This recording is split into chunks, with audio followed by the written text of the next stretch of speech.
കൊല്ലം railway station അന്താരാഷ്ട്ര നിലവാരത്തിലുള്ള railway സ്റ്റേഷനായി 2026 ജനുവരി 26 രാജ്യത്തിന് സമർപ്പിക്കും. റെയിൽവേ സ്റ്റേഷന്റെ വികസനം സംബന്ധിച്ച് ഇന്ന് നടന്ന ഉന്നതതല അവലോകന യോഗത്തിന് ശേഷം NK പ്രേമചന്ദ്രൻ MP റെയിൽവേയുടെ നിർമ്മാണ പുരോഗതി വിലയിരുത്തി. കൊല്ലം നഗരത്തിന്റെ മുഖച്ഛായ മാറ്റുന്ന തരത്തിലാണ് അന്താരാഷ്ട്ര നിലവാരത്തിലേക്ക് കൊല്ലം റെയിൽവേ സ്റ്റേഷന്റെ നിർമ്മാണം പുരോഗമിക്കുന്നത്.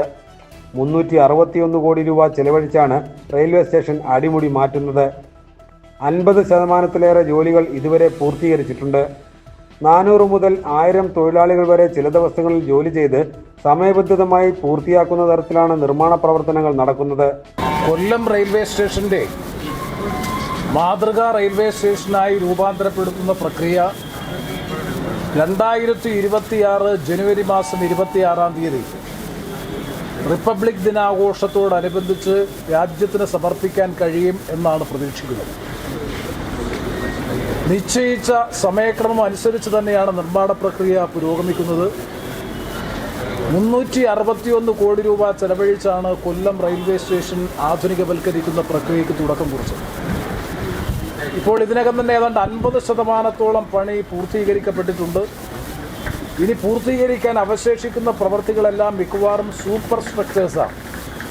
അതിൻ്റെ എല്ലാം ഫാബ്രിക്കേഷൻ വർക്ക് വിവിധ സ്ഥലങ്ങളിലായി നടന്നുകൊണ്ടിരിക്കുകയാണ്. അതുകൊണ്ട് തീർച്ചയായും നിശ്ചയിച്ച സമയപരിധിക്കുള്ളിൽ തന്നെ 2026 ജനുവരി മാസം 26 മുമ്പായി തന്നെ റെയിൽവേ സ്റ്റേഷൻ്റെ മുഴുവൻ നിർമ്മാണ പ്രവൃത്തികളും പൂർത്തീകരിച്ചുകൊണ്ട് അന്താരാഷ്ട്ര നിലവാരത്തിലുള്ള ആഗോള നിലവാരത്തിലുള്ള റെയിൽവേ സ്റ്റേഷനുകളുടെ പട്ടികയിലേക്ക് കൊല്ലം റെയിൽവേ സ്റ്റേഷൻ്റെയും പേര് കൂട്ടിച്ചേർക്കുന്ന നിലയിലേക്കാണ് പ്രവൃത്തി പുരോഗമിക്കുന്നത്. ഈ നിർമ്മാണ പ്രവൃത്തിയുടെ ഏറ്റവും പ്രധാനപ്പെട്ട പ്രത്യേകത എന്ത് എന്ന് ചോദിച്ചാൽ, ഏതാണ്ട് ശരാശരി ഒരു ദിവസം 400-500 തൊഴിലാളികളുടെ പണിയെടുക്കുന്നുണ്ട്. ചില ദിവസങ്ങളിൽ 1000-ലധികം തൊഴിലാളികൾ പണിയെടുത്ത ദിവസവും ഉണ്ടായിട്ടുണ്ട്. ഇത്രയും മാൻഡേയ്സ് ഉണ്ടായിട്ടും തൊഴിൽ ദിനങ്ങൾ ഉണ്ടായിട്ടും സുരക്ഷയുമായി ബന്ധപ്പെട്ട് സേഫ്റ്റി ആംഗിളുമായി ബന്ധപ്പെട്ട് ഒരനിഷ്ടകരമായ സംഭവം ഉണ്ടായിട്ടില്ല എന്നുള്ളത് ഈ നിർമ്മാണ പ്രവൃത്തിയുടെ ക്വാളിറ്റിയെ, ഇതിൻ്റെ ഗുണനിലവാരത്തെ ശ്രദ്ധേയമാക്കി മാറ്റുന്ന ഒരു സംരംഭം കൂടിയാണ്. റെയിൽവേ സ്റ്റേഷന്റെ ഉദ്ഘാടനത്തിനായി പ്രധാനമന്ത്രി എത്തണമെന്ന് കേന്ദ്രത്തോട് അറിയിച്ചിട്ടുണ്ട്.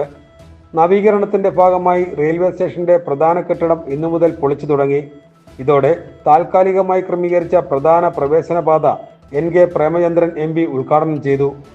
സദേൺ റെയിൽവേ കൺസ്ട്രക്ഷൻ വിഭാഗം chief administrative officer Shaji Zachariah, chief engineer Murarilal, deputy chief engineer Chandru Prakash തുടങ്ങിയവർ പങ്കെടുത്തു.